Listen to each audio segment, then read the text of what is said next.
আসসালামু আলাইকুম। অন্য মঞ্চের আলাপচারিতায় আপনাদের সকলকে আমন্ত্রণ জানাচ্ছি। প্রিয় দর্শক, আমরা দেশের এখন রাজনীতির একটা অদ্ভুত মুহূর্তে দাঁড়িয়ে আছি। একদিকে নির্বাচন হবে, কিন্তু সেই নির্বাচনের আগে কি কি হবে অথবা কি কি হওয়া উচিত তা নিয়ে বিরোধ। নির্বাচন কি জুলাই সনদের ভিত্তিতে হবে? নির্বাচনের আগে কি নতুন সংবিধান পাবো আমরা, নাকি আগের সংবিধান অনুযায়ী হবে? কেউ দাবি করছেন নতুন সংবিধান ছাড়া তারা নির্বাচন করবেন না। আবার এই সরকার দাবি করছে, সরকার বলছে যে তারা যখন জুলাই ঘোষণাপত্র দিল গত আগস্ট মাসে, তখন তারা বলেছেন যে তাদের এই সরকার নাকি সাংবিধানিক সরকার। তো সাংবিধানিক সরকার যদি সংবিধান পরিবর্তন করতে চায়, তাহলে সেটা জাতীয় সংসদ ছাড়া কিভাবে করবে? এই সমস্ত নানা ধরনের বিতর্ক। আবার এর মধ্যে দেখা যাচ্ছে কোনো কোনো রাজনৈতিক দল এই সমস্ত দাবির জন্য বিক্ষোভ করছে। তারা বিক্ষোভটা কেন করছে? কার কাছে তাদের দাবি? আলোচনা তো চলছে একদিকে, তো এই বাস্তবতার মধ্যে দেখছি আমরা যে সরকার প্রধান ডক্টর ইউনূস উনি আবার যুক্তরাষ্ট্রে যাচ্ছেন জাতিসংঘ অধিবেশনে অংশ নিতে, যোগ দিতে। সেখানে সঙ্গে নিয়ে যাচ্ছেন তিনটা রাজনৈতিক দলের লিডারদের, তিনটা রাজনৈতিক দলের চারজন নেতাকে।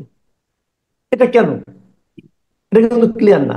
অনেকে বলছে, যারা মানে আপনার দুর্মুখ যারা, তারা বলছেন যে ওখানে গেলে হয়তো আওয়ামী লীগের কাছ থেকে তারা একটা বড় ধরনের বাধার মুখে পড়তে পারেন। এই জন্য সেই বাধার হাত থেকে বাঁচার জন্য বিএনপি জামাত এদেরকে নিয়ে যাচ্ছেন, যাতে নাকি তাদের সমর্থকরা সেখানে পাল্টা বাধা তৈরি করতে পারে। সব মিলিয়ে একটা সিচুয়েশনটা যেন কেমন হয়ে যাচ্ছে। এই সমস্ত বিষয় নিয়ে আলাপ করার জন্য আজ আমরা আমন্ত্রণ জানিয়েছি সাংবাদিক ও কলামিস্ট জনাব আমিন আল রশিদকে। জনাব আমিন আল রশিদ, আমাদের অনুষ্ঠানে আসার জন্য আপনার প্রতি কৃতজ্ঞতা। আশা করি আপনি আমাকে শুনতে পাচ্ছেন। জি, কল শুনতে পাচ্ছি। এবং আপনার হ্যাঁ, অনুষ্ঠান শুরুর আগে একটু দর্শকদের উদ্দেশ্যে বলি, আপনাকে নিয়ে কয়েকদিন পর পরেই একটা গুজব ছড়ায় সোশ্যাল মিডিয়ায় যে আপনি গ্রেপ্তার হয়েছেন। গতকাল মধ্যরাতেও একই রকমের একটা পোস্ট দেখলাম, অনেকে শেয়ার করছেন এবং আমরা হ্যাঁ, টেক্সটটা দেখেই বুঝেছি এটা গুজব। তা আপনাকে নিয়ে যে কয়েকদিন পর পরে একটা গুজব ওঠে, এটা একটা ইন্টারেস্টিং আমার কাছে মনে হয় যে আপনি অ্যারেস্ট হয়ে যাচ্ছেন। এখন কেউ কেউ চায় হয়তো আপনি অ্যারেস্ট হন, আবার কেউ হয়তো আপনাকে অনেক বেশি উদ্বিগ্ন যেহেতু আপনি সোজা সাপটা কথা বলেন। তো এটা একটা ইন্টারেস্টিং এখানে ব্যাপার, ফলে আমার মনে জি। আমি একটু বলি আপনাকে, এটা কতটা ইন্টারেস্টিং জানি না, হয়ে গেলে আমি কতটা ইন্টারেস্ট ফিল করবো তাও জানি না।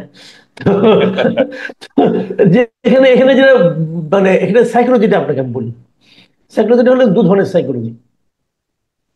এটা যারা এটা লিখেন, এটা ফেসবুকে গুজবটা ছড়ানো হয়। প্রথমে একজন ছড়ান, আমার একটা ছবি দিয়ে লিখেন যে উনি, এবং এটা লেখার পর উনি জানেন যে অনেকে এটাকে বিশ্বাস করবে। কারণ যে বাংলাদেশে এখন যেটা হয়েছে, বাংলাদেশে এখন যত কিছু আমরা আমরা গণতন্ত্রের দিকে যাচ্ছি, আমাদের এখানে ডক্টর ইউনূসের মতো লোক আছেন, অনেকে অনেক কিছু বলেন। কিন্তু আমাদের এখানে গ্রেপ্তার হওয়ার জন্য বাংলাদেশে গত কয়েকদিনের যে এক্সাম্পল, যে মঞ্জুর আলম পান্না, হাফিজুর রহমান কার্জন, আপনি বলেন তো এই দুইজনকে গ্রেপ্তার করার পিছনে কি কারণ থাকতে পারে, কি লজিক থাকতে পারে? হয়েছে তো। তো যদি মঞ্জুর আলম পান্না গ্রেপ্তার হতে পারে, যদি হাফিজুর রহমান, অধ্যাপক হাফিজুর রহমান কার্জন গ্রেপ্তার হতে পারে, তা আমি কোন স্যার? আমি হতে পারি। কাজে মানুষ কিন্তু মনে করে যে হতে পারে, তার মানে একটা রাইট। সম্ভাবনা কিন্তু আছে বলেই তারা কিন্তু করে। আচ্ছা, এইগুলো একটা দিক। এটা হলো বিশ্বাসযোগ্যতার কারণে। আর দ্বিতীয় যে ঘটনাটা ঘটে সেটা হলো যে মঞ্জুর আলম পান্না গ্রেপ্তারের আগে আগে যে সমস্ত কথাবার্তা বলতেন, হাফিজুর রহমান কার্জন ওই দিনই উনি যে কথাগুলি বলেছিলেন, ওই সমস্ত কথা তো আমরা বলি। যে কারণে ওই কারণে যদি গ্রেপ্তার হতে হয় তাহলে আমি হতে পারি। এখানে একটা ইয়ে আছে। আরেকটা বিষয় হচ্ছে, যারা এটা দেয় এই স্ট্যাটাসটা, তারা কিন্তু আমাকে ভালোবেসে দেয় না। তারা দেয় এই কারণে, ভাই আপনি জানেন সোশ্যাল মিডিয়া এখন ভিউ বাণিজ্য হয় কিন্তু। কত রাইট। লোকে দেখছে না দেখছে, তারা একটা ভিউ এর একটা ইস্যু খুঁজে যে কি দিনে পরে লোকে দেখবেই, মানে কোনটা দিলে পরে শিওর সাকসেস। তো দেয় তারা, এটা মনে করে এটা দিলে শিওর সাকসেস। এবং এটা নিয়ে কিন্তু যখন দেয় এটা শেয়ার হয়, অনেক কমেন্ট করে, অনেক ভিউ হয়, হয়তো এই কারণে করে। কিন্তু এতে আমার কোনো সমস্যা না। সমস্যাটা কোথায় জানেন? সমস্যাটা হলো যারা আমার গ্রেপ্তার হওয়া না হওয়াটা নিয়ে বদার করেন, যারা চিন্তা করেন যে লোকটা কেমন আছে, লোকটা একটু খবর নেই, তাদের সমস্যা। কালকে রাত থেকে পর্যন্ত আমি প্রায় 50-60টা ফোন পেয়েছি আমার এখানে আমার স্ত্রীর এখানে। আমাদের ঘুম নষ্ট হয়েছে সে ঠিক আছে, আমি শেষ দিকে যে আমি ফোন সাইলেন্ট করে রাখছি, আমি বুঝতে পারি নাই।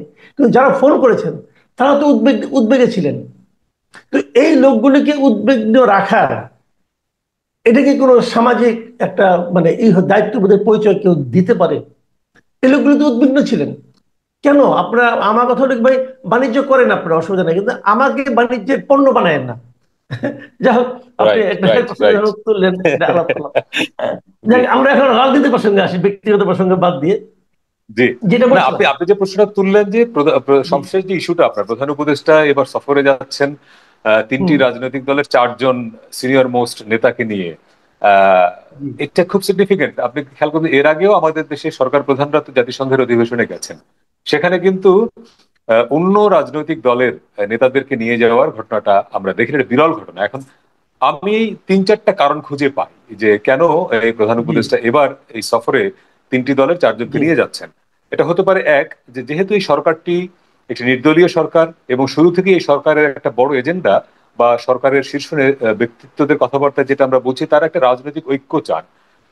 এবং হুম। আপনার মনে থাকবে যে প্রধান উপদেষ্টা হবার আগে যেদিন ডক্টর মোহাম্মদ ইউনূস বাংলাদেশে এসে ভাষণ, একটা বক্তৃতা দিলেন, সেখানে তিনি বলেছিলেন যে আমরা সবাই মিলে একটি নেশন, এক, মানে বিভেদ থাকবে হুম। না।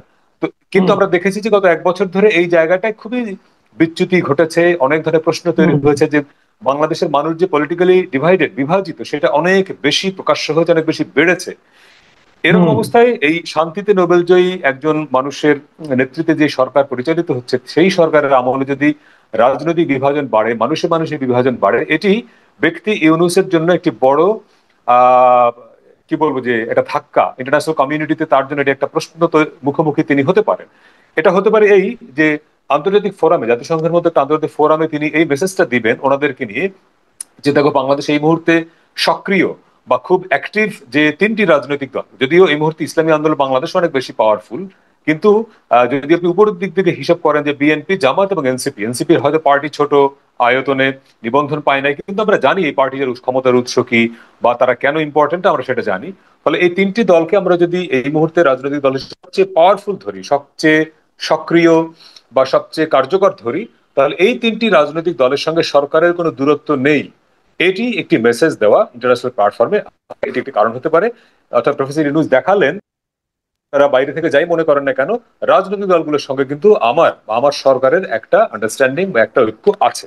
এটা হলো এক। কিন্তু দ্বিতীয় গতবার তো কারণ হলো, জাননি। গতবার যাননি, গতবার তো এবছর জাননি। কেন যাচ্ছে? রাইট, এটা আরেক ভালো প্রশ্ন। গতবার কিন্তু সরকারের সঙ্গে বিএনপি বা অন্যান্য যে রাজনৈতিক দলগুলোর দূরত্ব এত বেশি দৃশ্যমান হয় নাই। যেমন ধরেন, এই সরকার গঠিত হয়েছে বাংলাদেশের ক্রিয়াশীল অর্থাৎ ক্ষমতাচ্যুত আওয়ামী লীগ ছাড়া সকল দলের ঐকমত্যের ভিত্তিতে। কিন্তু আমরা দেখেছি যে গত এক বছর ধরে সরকারের সঙ্গে সবচেয়ে বেশি দূরত্ব তৈরি হয়েছে নির্বাচন প্রশ্নে, সংস্কার প্রশ্নে বিএনপির। ফলে অন্য দলগুলোর সঙ্গে সরকারের ওই অর্থে দূরত্ব তৈরি হয়নি। সাম্প্রতিক সময়ে এনসিপির সঙ্গে কিছুটা দূরত্ব হয়েছে বলে আমরা দেখেছি। অর্থাৎ গত বছর সম্মেলনের সময় সরকারের সঙ্গে পলিটিক্যাল পার্টিগুলোর যে আহ, মানে ঐক্য ছিল, সেখানে কিছুটা বা অনেক ক্ষেত্রে ফাটল দৃশ্যমান হয়েছে। এটি একটি কারণ হতে পারে প্রফেসর ইউনূস দেখাচ্ছেন ইন্টারন্যাশনাল প্ল্যাটফর্মে যে তার সঙ্গে কোনো পলিটিক্যাল পার্টিগুলোর বিরোধ নেই, এক। দ্বিতীয় কারণ হতে পারে আপনি যেটা উল্লেখ করেছেন আপনার ভূমিকায়, যে আমরা সম্প্রতি দেখলাম যে মাহফুজ আলম তথ্য উপদেষ্টা লন্ডনে গিয়ে তার সফরে তিনি যদিও গাড়িতে ছিলেন না, কিন্তু তার বহরের একটি গাড়িতে হামলা হলো, ডিম ছুড়ে মারা হলো। স্থানীয় আওয়ামী লীগ সেখানে একটু মব ক্রিয়েট করার চেষ্টা করলো, তারা সেখানে বিশৃঙ্খলা তৈরি করলো, প্রতিবাদ জানালো। তাদের প্রতিবাদের ভাষা যদি আপনি এটাকে বলেন বা মব যে ভাষায় আপনি বলেন না কেন। এবং এর আগে আমেরিকায় কিন্তু মাহফুজের সঙ্গে একই ঘটনা ঘটেছিল। অর্থাৎ সরকারের প্রতিনিধিরা যেখানেই যাচ্ছেন, সেখানেই স্থানীয় আওয়ামী লীগের লোকেরা জড়ো হয়ে একটা প্রোটেস্ট করছেন, তারা ডিম ছুড়ে মারছেন, অর্থাৎ তাদের সক্ষমতা অনুযায়ী প্রতিবাদ করছেন এবং আক্রমণ করার চেষ্টা করছেন। তো প্রফেসর ইউনূসও বা তার সরকারও হয়তো শঙ্কা করছে যে সবশেষ ঘটনা যেহেতু লন্ডনে ঘটলো, আমেরিকায়ও, আমেরিকা যেহেতু অনেক বড় বাঙালি কমিউনিটি, আমেরিকার আওয়ামী লীগ অনেক বেশি পাওয়ারফুল, আহ, হয়তো সরকারের মধ্যে একটা শঙ্কা আছে যে সেখানেও বোধ হয় এই সরকারের বিরুদ্ধে প্রোটেস্ট হবে, হয়তো জাতিসংঘ সদর দপ্তরের সামনেই প্রোটেস্ট হবে এবং এরকম ডিম ছুড়ে মারার ঘটনাও ঘটতে পারে। যদিও পররাষ্ট্র উপদেষ্টা কালকে ব্রিফিং এ বলেছেন যে আমেরিকা এরকম ঘটনা প্রতিহত করার জন্য নিউ ইয়র্ক পুলিশ প্রস্তুত থাকবে, এটা তিনি বলেছেন।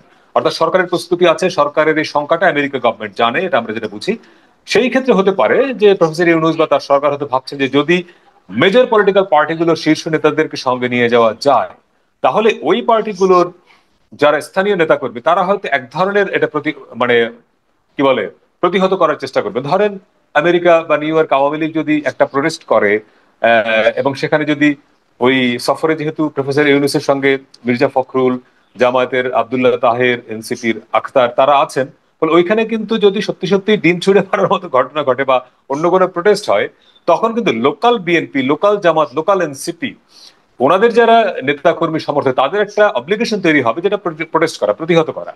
তখন কিন্তু আবার এখন শঙ্কাটা কি, শঙ্কাটা হলো যদি সত্যি আওয়ামী লীগ এরকম ঘটনা ঘটাতে চায় আর লোকাল বিএনপি এনসিপি জামাতের লোকেরা প্রোটেস্ট করতে যায়, তখন আবার সংঘর্ষ তৈরি হয় কিনা। কিন্তু সরকারের ভাবনাটা এই যে আহ, যাতে করে আওয়ামী লীগ যদি সত্যি এরকম কোনো একটা ঘটনা ঘটানোর চেষ্টা করে, সেটা যাতে অন্যরা প্রতিহত করে। এটা আচ্ছা, হতে একটা পারে কথা দ্বিতীয়। আমি এখানে একটা আমি আমি আমি এখানে জি একটা প্রশ্ন বলছি। জি এই যে আপনি জি। কথাটা বলেন, আমিও বললাম যে ওনারা গেলেন।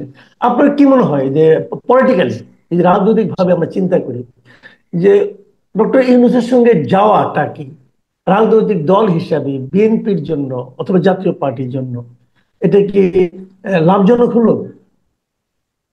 এইটা খুবই মানে চট করে উত্তর দেওয়া কঠিন। লাভজনক হলো কি না, এখন ধরেন আমি আপনার সাথে অনেকদিন আগে একটা কথা বলেছিলাম যে বাংলাদেশের পলিটিক্স সবকিছুই বাংলাদেশের ভেতর থেকে নির্ধারিত হয় না।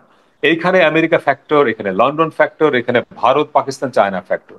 ফলে এই সফরের সঙ্গে প্রফেসর ইউনূসের সঙ্গে যারা যাচ্ছেন তারা শুধুমাত্রই আমি যে দুটি কারণের কথা বললাম তার বাইরে অন্য কোনো কারণে নেই, তা তো আমরা জানি না। সেখানে কি কোনো ধরনের আহ আমেরিকার সঙ্গে, আমেরিকা স্টেট ডিপার্টমেন্টের সঙ্গে বিএনপি জামাত এনসিপির সঙ্গে কি বৈঠক হবার, সাইড লাইনে বৈঠক হবার সম্ভাবনা আছে, যেখানে মধ্যস্থতা করবে আমেরিকা এবং একদিকে থাকলেন সরকার আর একদিকে থাকলেন সরকারের বাইরের দলগুলো, মাঝখানে আমেরিকা বা ইউএস স্টেট ডিপার্টমেন্ট থাকলো, এরকম একটা মিটিং অসম্ভব না। ফলে আমরা ঠিক জানি না যে কি কারণে সত্যি ওনারা যাচ্ছেন সরকার প্রধানের সঙ্গে। আর লাভ লসের বিষয়টা নির্ভর করবে, এটা একান্তই প্রত্যেকটা পলিটিক্যাল পার্টির স্ট্র্যাটেজির উপরে। বিএনপি যাচ্ছে, বিএনপি এখানে প্রফেসর ইউনূসের সঙ্গে তার দলের দ্বিতীয় শীর্ষ নেতাকে পাঠাচ্ছে, এটা তো পলিটিক্যাল ডিসিশন, এটা তো মির্জা ফখরুলের একক সিদ্ধান্ত না। তাহলে এই যে বিএনপি যাবে এবং যেতে যাবে বলে আমরা এখন পর্যন্ত ধরে নিচ্ছি, তাহলে এইটা তার লাভ লসের হিসেবে সে তো করেছে নিশ্চয়ই। জামাত এবং এনসিপি আপনি হয়তো ধরতে পারেন তারা কোনো না কোনো ভাবে সরকারের সঙ্গে হয়তো বেশি ঘনিষ্ঠ, তারা যেতে পারে। এখানে লাভ লসের প্রশ্নটা বিএনপির। তো বিএনপির লাভ লসের প্রশ্নটা ওই অর্থে যে একটা সরকারের সঙ্গে দূরত্ব, বিএনপির এখন এজেন্ডাটা কি, বিএনপি কি চায়? বিএনপি চায় যত দ্রুত সম্ভব নির্বাচন, সেটা ডিসেম্বরে হলে তারা আরো খুশি হয়।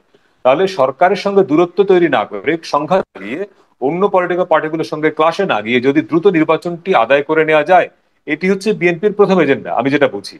তো সেই ক্ষেত্রে সরকারের সঙ্গে দূরত্ব তৈরি না হোক, এবং সেটা যদি সরকার সঙ্গে সফর সঙ্গী হয়ে হোক, আমেরিকায় গিয়ে যদি একটা বৈঠক হয় সেভাবে হোক। আবার এই আমেরিকা সফরে অন্য কেউ, থার্ড কোনো কান্ট্রির প্রতিনিধিও মাঝখানে থেকে একটা বৈঠক করবেন কিনা তাও তো আমরা জানি না, এগুলো সবই তো হাইড থাকে। রাজনীতির খুব অল্প কিছুই আমরা দেখি, অনেক কিছুই দেখি না। আপনার লেখক মহিউদ্দিন আহমদ উনি অনেকদিন আগে একটা ফেসবুকে পোস্ট দিয়েছিলেন সম্ভবত এরকম, যে দুটি পক্ষ বা দুটি দল বৈঠক করার পরে প্রেস কনফারেন্সে যা বলে তার বাইরে কি না বলে সেটি হচ্ছে গুরুত্বপূর্ণ। অর্থাৎ আপনি কতটুকু বললেন তার চেয়ে ইম্পর্টেন্ট হচ্ছে আপনি কতটুকু বললেন না। ফলে এই সফরে ওনারা যাচ্ছেন এটি আমরা দেখছি দৃশ্যত, চারজন নেতা যাচ্ছেন, জি। জাতিসংঘ সফরে যাচ্ছেন, এটি হচ্ছে দৃশ্যত আমরা দেখছি। কিন্তু আমরা দেখছি না বা আমরা এখন পর্যন্ত জানছি না যে আসলে কি কারণে যাচ্ছেন। ওখানে কি সত্যি একটা পলিটিক্যাল বৈঠক হবে, আগামী নির্বাচন, সেখানে একটা এজেন্ডা থাকবে। এবং আমেরিকা একটা সিগনিফিকেন্ট, ধরেন এখন যে সরকারটি ক্ষমতায় আছে সেই সরকারটি আসার পেছনে আমেরিকার একটা রোলের কথা সবাই জানে।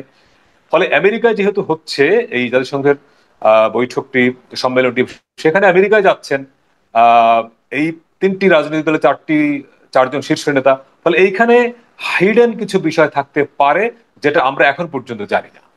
জি। আচ্ছা, আমি এখন অন্য প্রসঙ্গে আসছি, এটি শেষ প্রসঙ্গ, লম্বা আলাপ করতে চাই না কারণ মানুষের ধৈর্যের ব্যাপার আছে একটা। আহ এইটা যে প্রসঙ্গটা আছে সেটা হলো যে আপনি জেনেছেন যে তিনটা ইসলামপন্থী দল, মানে ইসলাম নামধারী দল, তারা 5 দফা দাবিতে একটা আন্দোলন শুরু করতে যাচ্ছে, বিক্ষোভ মিছিল করবে। আমার প্রশ্ন কয়েকটা এখানে। 1 নম্বর প্রশ্ন হলো যে এই 5টার মধ্যে আসলে কয়টা দাবি আসলে পালনযোগ্য? যেমন আপনার জুলাই সনদের ভিত্তিতে নির্বাচন চাচ্ছে তারা, তারপরে আরেকটা চাচ্ছে যে পিয়ার পদ্ধতি চাচ্ছে, আরেকটা চাচ্ছে যে আপনার জামাতকে জাতীয় পার্টি এবং 14 দলের অন্যান্য দলগুলিকে নিষিদ্ধ করতে হবে। আমি মোটামুটি মোটা দাগে এই 3টা কথাই বললাম, বাকিগুলি ওগুলি থাক। এটা কি আসলে এখন এই মুহূর্তে করার সম্ভাবনা আছে কিনা, অথবা প্র্যাকটিক্যালি পসিবল কিনা? না, আর দ্বিতীয় প্র্যাকটিক্যালি পসিবল না। প্রশ্নটা হলো, জি। জি। আমি দ্বিতীয়টা একবারে করে দিই। দ্বিতীয় প্রশ্নটা হচ্ছে যে এই দাবিটা তারা কার কাছে করতেছে, কেন বিক্ষোভ করতেছে, বিক্ষোভের মাধ্যমে তারা কার সঙ্গে, যদি সরকারের কাছে হয় অথবা বিএনপির সঙ্গে হয়, তারা তো একসঙ্গে আবার আমেরিকায় যাচ্ছে এই দলগুলি। হ্যাঁ, হ্যাঁ। তাহলে তাদের মধ্যে তো খায় খাতির আছে। তো এই খাতিরের মধ্যে তারা বিক্ষোভ করে মাঝখানে জনগণকে কেন টায়ার্ড করতেছে? কারণ বিক্ষোভ হলে, মিছিল হলে জনগণ তো মানে আপনার টায়ার্ড হবে, জনগণ তো ক্ষতিগ্রস্ত হবে। তাহলে আপনারা শেষ করে ফেলান, যেখানে একদিকে আপনারা আলোচনা করছেন, আপনারা প্রতিদিনই বসতেছেন আলোচনায় ঐক্যমত্য কমিশনের সঙ্গে, সরকার প্রধানের সঙ্গে আপনি বিদেশ যাচ্ছেন, তাহলে ওই বিদেশ যেতে প্লেনে বসে বসে আলাপ শেষ করে ফেলান। আমাদেরকে কেন আপনি বিরক্ত করতেছেন, এর কারণটা কি?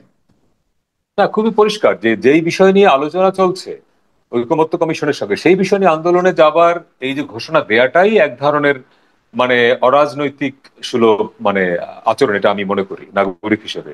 এবং গত এক বছরে আমরা দেখলাম যে রাজধানী সহ সারা দেশে আন্দোলনের নামে, বিভিন্ন দাবি দেওয়ার নামে যেভাবে জনবিশৃঙ্খলা, জনদুর্ভোগ তৈরি করা হচ্ছে, সেগুলো সরকার একটাও কার্যত মানে প্রতিহত করতে পেরেছে কি? ধরেন, নাগরিক দুর্ভোগ চরমে পৌঁছার পরে পুলিশ অ্যাকশন নিয়েছে, আবার পুলিশ বেশি অ্যাকশন নিলে আবার সমালোচিত হবে, বলবে যে এই দেখো হাসিনার আমলের পুলিশের মতো পুলিশ আচরণ করছে।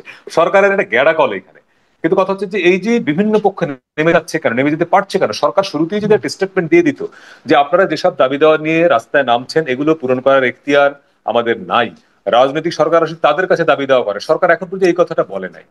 সরকার নিজে মনে করে যে তারা রাজনৈতিক সরকারের মতোই, তারা সব করতে পারে। এটা তাদের স্ট্র্যাটেজিক্যাল ভুল। তারা শুরুতে বলে দিত যে আমরা কোনো দাবি দেওয়া শুনবো না, কারণ আমরা আসছি ইন্টারিম পিরিয়ডের জন্য, নির্বাচন দিয়ে কিছু সংস্কার করে আমরা চলে যাব, পলিটিক্যাল সরকার এসে এটা সলভ করবে। এটা একটা দিক। দ্বিতীয় দিক হলো যে জুলাই সনদের আলোকে জাতীয় নির্বাচন করা এইটা কঠিন না, আমি বলি এটা অসম্ভব। দুটি কারণে। নাম্বার ওয়ান, এই সনদের মধ্যে একটা ধারা আছে সম্ভবত 52 নম্বর পয়েন্টে, যে জাতীয় সংসদ এখন এক কক্ষ বিশিষ্ট, দ্বিকক্ষ বিশিষ্ট করা হবে। এখন আপনি যদি এক কক্ষ বিশিষ্ট সংসদকে দ্বিকক্ষ করতে চান, এটা রাষ্ট্রের মৌলিক পরিবর্তন। এটি আপনি কি করে করবেন? রাষ্ট্রের মৌলিক পরিবর্তন সাংবিধানিক মানে সংবিধান ছাড়া শুধুমাত্র রাষ্ট্রপতির অধ্যাদেশ দিয়ে করা, এই অ্যাবসার্ড, এটা হয় না। পৃথিবীর কোনো দেশে এরকম ইনস্ট্যান্ট আছে বলে আমার মনে হয় না। তাহলে আপনি যদি দ্বিকক্ষ বিশিষ্ট সংসদ করতে চান, এবং সেটা তো জুলাই সনদে আছে, তাহলে জুলাই সনদের আলোকে, অর্থাৎ জামাত খুব অ্যাগ্রেসিভলি বলছে জুলাই সনদের আলোকে নির্বাচন হতে হবে, তাহলে জুলাই সনদের আলোকে, তাহলে জুলাই সনদের যতগুলো 84টি পয়েন্ট আছে, তাহলে 84টা পয়েন্ট বাস্তবায়ন করে ইলেকশন করতে হবে। এটা কি করে করবেন? আপনি তো ওই একটা জায়গায় তো আটকে যাবেন। আপনি কি করে দ্বিকক্ষ সংসদ এই অধ্যাদেশ জারি করে করবেন? এটা তো হয় না, এক। দ্বিতীয়ত, এই সনদের সবচেয়ে ভয়ঙ্কর যে ধারাটি আছে অঙ্গীকার 2-এ, এখানে 3টি অঙ্গীকার আছে, আপনি দেখবেন আপনার শেষে 2 নম্বর অঙ্গীকারে বলা আছে যে বাংলাদেশের প্রচলিত আইন, সংবিধানে যা কিছুই বলা হোক না কেন, জুলাই সনদ সেখানে অগ্রাধিকার পাবে। এটা পৃথিবীর ইতিহাসে এটা নাই। একটা রাষ্ট্রের সংবিধান হচ্ছে তার সর্বোচ্চ আইন, সংবিধানের উপর কিচ্ছু থাকতে পারে না। ইভেন কোন আইন যদি সরকার, ধরেন সরকার কোন একটা আইন করলো খুব জনবান্ধব আইন, কিন্তু সংবিধানে কোনো ধারার সঙ্গে সাংঘর্ষিক হলে সেই আইনও বাতিল হয়ে যাবে অটোমেটিক। অর্থাৎ সুপ্রিম কোর্ট, যারা আপনার সংবিধানের অভিভাবক, তারা বাতিল করে দিতে পারে। তো সংবিধানের উপরে কোনো আইন থাকে না। সেইখানে আপনি একটা জুলাই চার্টার সনদ, এটা রাজনৈতিক অঙ্গীকার, কিছু রাজনৈতিক দল মিলে একটা এগ্রিমেন্ট স্বাক্ষর করেছে, আপনি সেটাকে স্থান দিচ্ছেন জুলাই সনদের উপরে। এইটা একটা অদ্ভুত আইডিয়া, এটা হয় না, পৃথিবীর ইতিহাসে এটা নাই। তো ফলে এরকম একটা ত্রুটিপূর্ণ সনদ, এবং আপনি এই যে কিছু রাষ্ট্রের মৌলিক পরিবর্তন করতে হবে বলা আছে যে সনদের মধ্যে, সেটি বাস্তবায়ন করে আপনি ইলেকশন কি করে করবেন? সমাধানটা কি? সমাধান খুব পরিষ্কার, আমি যেটা বুঝি, এবং বিএনপিও সেই লাইনই বলেছে, কিছুটা খেয়াল করলাম যে এই সনদে কিছু কিছু জায়গায় দ্বিমত থাকবে, কিছু কিছু জায়গায় স্ট্রংলি দ্বিমত থাকবে। স্ট্রংলি দ্বিমতের জায়গাটা হচ্ছে, এক, যে সংবিধানের উপরে স্থান দেওয়া যাবে না, এখানে এগ্রি করতে হবে, সকল পলিটিক্যাল পার্টিকে এখানে আসতে হবে যে সংবিধানের উপরে কোনো ডকুমেন্ট থাকতে পারে না। এটা তাহলে রাষ্ট্র থাকে না। সংবিধানের উপরে কোনো ডকুমেন্ট থাকা মানে আপনি রাষ্ট্রটা নাই। ফলে এইটা বাদ দিতে হবে। দ্বিতীয়ত, মেজর চেঞ্জেস, ধরেন যেটা চেঞ্জ করতে আপনার রাষ্ট্রের অধ্যাদেশ বা কোনো একটা আইনি কাঠামো বা কি বলা যায় তাৎক্ষণিক নির্বাহী আদেশে সম্ভব না, সাংবিধানিক পরিবর্তন লাগবে, সেটা করতে হবে নির্বাচনের পরে নির্বাচিত সরকারের আমলে। বাকিগুলোর ব্যাপারে সরকার অধ্যাদেশ জারি করে, যেমন ধরেন পুলিশ কমিশন গঠন, পুলিশ কমিশন গঠনের জন্য সংবিধান পরিবর্তন লাগে না, ওইটা আপনি একটা নির্বাহী আদেশে করে দেন। তারপরে যেমন ডেপুটি স্পিকার, স্থায়ী কমিটির গুরুত্বপূর্ণ কমিটিগুলোর প্রেসিডেন্ট বিরোধী দল থেকে নেওয়া, এগুলোর জন্য তো আর কোনো সংবিধান চেঞ্জ করা লাগে না, কারণ এগুলো সাংবিধানিক বাধ্যবাধকতা নাই। নির্বাচনের পরে এটা সংসদ ডিসিশন নেবে যে বিরোধী দল থেকে আমরা ডেপুটি স্পিকার নিব, 4টা 5টা বড় স্থায়ী কমিটির প্রেসিডেন্ট বিরোধী দল থেকে, এটা করার জন্য এটাও পলিটিক্যাল পার্টি এগ্রি করলেই হয় যে আমরা সাইন করলাম যে আমরা ক্ষমতায় আসলে বিরোধী দল থেকে ডেপুটি স্পিকার নিব, এটা এগ্রিমেন্টের ব্যাপার। কিন্তু দ্বিকক্ষ সংসদ করা, তারপর সংবিধানের চেঞ্জ করা, আপনি সংবিধানের একটা শব্দ চেঞ্জ করতে পারবেন না সংসদ ছাড়া। যদি করেন ইনস্ট্যান্ট আছে, যোদ্ধাদের জারি করে বা সংবিধানে কিছু চেঞ্জ করে, কিন্তু রাষ্ট্রের মৌলিক পরিবর্তন হবে এরকম কোনো চেঞ্জ আপনি অধ্যাদেশে করতে পারবেন না। ফলে এটা পলিটিক্যাল পার্টিগুলোকে এগ্রি করতে হবে যে আমরা এই কাজগুলো ক্ষমতায় আসার পরে করব, আমরা একমত হলাম, এবং তাদের এই এগ্রিমেন্টটা থাকবে তাদের নির্বাচনী ইশতেহারে। তারা নির্বাচনী ইশতেহারে বলবে যে আমরা জুলাই সনদে স্বাক্ষর করেছি, আমরা এই মেজর চেঞ্জেস আমরা আনবো যদি আপনারা আমাকে ক্ষমতায় মানে ভোট দেন। পিপল উইল ডিসাইড, জনগণ রায় দিবে যে হ্যাঁ ঠিক আছে আপনার এই ইশতেহারের সঙ্গে আমি একমত, আপনি এই চেঞ্জ করতে চান, আপনাকে আমি ভোট দিব। তখন যদি মানুষ বিএনপিকে ভোট দেয়, বিএনপি ক্ষমতা আসে ওই চেঞ্জ গুলো করবে জুলাই সনদের আলোকে। মানুষ যদি মনে করে এনসিপি কে ভোট দিবে, এনসিপি ক্ষমতা আসলে এই চেঞ্জ এনসিপি করবে, জামাত করবে। কিন্তু আপনি পিপলের ম্যান্ডেট না নিয়ে, জনগণের মতামত না নিয়ে, জনগণের ভোট না নিয়ে আপনি অধ্যাদেশ জি জারি করে রাষ্ট্রীয় নির্বাহী ক্ষমতার বলে এটা করে ফেলবেন, এইটা এটা অসম্ভব, এটা হবে না। এটা হলে পরে হবে কি, ভবিষ্যতে চ্যালেঞ্জ হবে, এই টোটাল জুলাই সনদ অন্ধকারে পড়ে যাবে। জি, মানে অনেক এটা ধন্যবাদ, এটা অনেক ধন্যবাদ জনাব আমির এটা রশিদ। হয় না। জি প্রিয় দর্শক, জি। আপনি শুনলেন। জি, জি, আপনি আর কিছু বলবেন? না, তবে আমি বলছি যে এইভাবে হয় না, এই প্রক্রিয়ায় হয় না, এটা করতে হবে আপনি সাংবিধানিক প্রক্রিয়ায়, এবং জি, পলিটিক্যাল পার্টিগুলো একটা একমত হবে একটা জায়গায়, এবং এইটা বাস্তবায়ন হবে নির্বাচনের পরে।